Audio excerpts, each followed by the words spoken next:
anda nak menyiapkan projek-projek mega anda. Sekarang yang terbaru, syarikat Malaysia invest membangunkan IKN. Cuba belajar pengurusan dengan Malaysia. Pakcik Malaysia sempat membanggakan diri bahwa perusahaan dari negaranya ikut membangun ibu kota Nusantara. Namun, faktanya justru berbeda.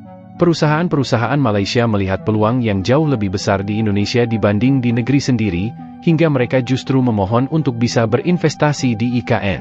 Padahal, dari seluruh pembangunan di IKN, kontribusi investasi Malaysia hanya di bawah 5%. DPR Malaysia pun kerap membahas pesatnya pembangunan IKN, karena khawatir tertinggal dari Indonesia. Mereka bahkan menyebut Indonesia sebagai kuasa besar yang berpengaruh bagi kawasan. Kini, banyak warga Malaysia datang langsung ke IKN, penasaran dan antusias melihat ibu kota masa depan Indonesia. Terima kasih, Speaker. Berikutan pemindahan ibu kota Republik Indonesia ke Nusantara di Kalimantan Timur, Lubuk Antu akan menjadi pintu keluar masuk utama untuk barangan dan juga para pelawat dari kedua-dua negara. Berikutan lokasinya yang terdekat dengan Kalimantan Timur dan bandar besar lain seperti Putus Sibau. Saya yakin semasa lebuh raya PEN Borneo mula dilancarkan pada 30 Jun 2015, kita tidak pernah menjangka bahawa Kerajaan Republik Indonesia akan mengumumkan pemindahan ibu negara mereka dari Jakarta ke timur ke Kalimantan. Namun, dengan terbentuknya itu Nusantara, saya menggesa supaya Malaysia juga harus merancangkan pembangunan infrastruktur terutama jalan-jalan di sekitar wilayah Sarawak dan Sabah agar kita tidak jauh ketinggalan berbanding negara jiran kita Indonesia. Datuk Yang di-Pertua, isu pertama yang ingin saya bangkitkan kepada Kerajaan Madani ialah berkenaan lebuh raya PEN Borneo. Berdasarkan kepada himpunan kajian terperinci di dalam buku yang bertajuk Perpindahan Ibu Kota Indonesia ke Kalimantan, implikasinya ke atas negeri Sabah, yang diterbitkan oleh pada tahun 2021 hasil kerjasama akademik antara tenaga ilmuwan beberapa universiti terkemuka di Malaysia dan Indonesia yang ditunjangi oleh Universiti Malaysia Sabah ataupun UMS dan Lembaga Ilmu Pengetahuan Indonesia yang telah menyimpulkan bahawa perpindahan ibu kota Indonesia Nusantara ke Kalimantan merupakan detik bersejarah bukan saja kepada Indonesia tetapi juga kepada wilayah Sabah yang mempunyai hubungan yang rapat dengan Indonesia kerana kedudukan geografinya yang bersempadan dengan Kalimantan di sebelah utara. Perpindahan ibu kota Indonesia ini bakal memberi kesan besar kepada hubungan kedua-dua Indonesia dan Malaysia. Bagi pihak penduduk Sabah, saya menetap di jajaran lebuhraya PEN Borneo dan berkongsi bersempadan daratan dengan Indonesia di Kalimantan.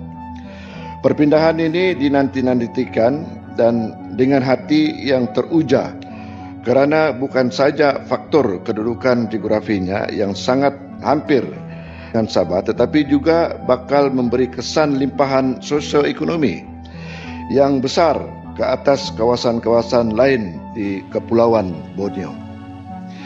Indonesia merupakan sebuah kuasa baharu serantau di Asia Tenggara. Oleh itu, sebarang perubahan yang berlaku kepada negara tersebut pastinya akan memberi implikasi yang besar kepada negara-negara di sekitarnya, tidak terkecuali Malaysia. Prospek perpindahan ini perlu difahami dengan cermat dan berhati-hati. Hal ini demikian kerana perpindahan ibu kota sebuah kuasa serantau di Asia Tenggara ini kelak bakal menjadi game changer dengan izin kepada perkembangan dan perubahan geopolitik, geostrategik dan geoekonomi yang berlaku di wilayah ini kelak. Dengan kata lain, perpindahan ibu kota kuasa serantau Indonesia ini bakal memberi kesan bukan saja kepada Malaysia dan Sabah khususnya, tetapi ia juga dilihat bakal menjadi perhatian kepada kuasa-kuasa ekonomi dunia lain seperti Korea Selatan, China dan Jepun yang selama ini merupakan pemain ekonomi utama di wilayah ini. Hakikatnya tidak dapat dinafikan bahawa perpindahan ini akan menjadi medan dan magnet baru kepada pembangunan ekonomi dan geopolitik di rantau ini yang akan menyamai metropolis Dubai di Emirat Arab Bersatu dan metropolis Shenzhen di negara China. Datuk Yang di-Pertua, sehubungan itulah secara sinikal saya melihat pihak kerajaan masih tidak serius dalam menangani isu kelewatan pelaksanaan projek Pan Borneo di jajaran wilayah Sabah yang melibatkan isu pengambilan balik tanah, masalah kontraktor dan sebagainya.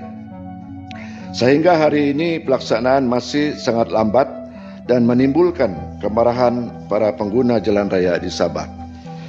Oleh itu saya menuntut kepada Kementerian Kerja Raya supaya pelaksanaan projek Pan Borneo khususnya di daerah-daerah pedalaman atas yang menghubungkan daerah seperti Tawau, Nabawan, Keningau, Tambunan dan Tenom perlu didahulukan dan diberi keutamaan kerana kedudukannya yang hampir dengan ibu kota negara Indonesia. Sebenarnya perkara ini saya sudah berulang bawa ke Dewan Yang Mulia ini. Oleh kerana belum ada respon daripada kerajaan, maka saya bawanya sekali lagi. Penaikan taraf ini adalah sesuai dengan status Nabawan sebagai daerah penuh dan seiring dengan pertambahan penduduk daerah Nabawan yang sudah mencacah 30-an ribu lebih orang penduduk. Ini ditambah dengan kepesatan pembangunan dan kerancakan aktiviti ekonomi yang bersempadan dengan ibu kota baru Indonesia, Nusantara, yang saya katakan sebentar tadi. Dengan adanya hospital daerah Nabawan, para penduduk di Parlimen Pensiangan yang tidak mempunyai hospital. Kawasan ibu kota Nusantara menjadi primadona wisata baru di Kalimantan Timur. Sejumlah masyarakat dari dalam maupun luar negeri terus berdatangan untuk melihat ibu kota baru Indonesia. Kunjungan wisata ini salah satunya datang dari warga negara asal Malaysia, Hairul Faizi dan Muhammad Syaf. Kedua kakak beradik ini mengunjungi ibu kota Nusantara bersama keluarganya. Mereka mengaku sangat senang dapat melihat bangunan unik seperti Istana Garuda dan sejumlah infrastruktur lainnya di IKN. Landmark ini dinilai menjadi daya tarik tersendiri yang hanya bisa didapatkan di IKN. Tanggapannya sih cukup menarik, ekspektasinya cukup menarik bagi saya, dan pemandangannya cukup unik. Apalagi patung Garuda itu besar sekali. Kami sekarang mau ngambil foto dari patung Garuda itu. Semoga jadi maju dan menjadi maju untuk menjadi Indonesia negeri yang emas. Hairul Faizi dan Muhammad Syaf juga mengaku ingin berkunjung kembali ke IKN di masa mendatang untuk melihat berbagai infrastruktur dan bangunan unik lain pada pembangunan tahap berikutnya. Fenomena ini menunjukkan IKN bukan sekadar proyek nasional, tapi simbol kebangkitan Indonesia yang mulai menarik perhatian dunia.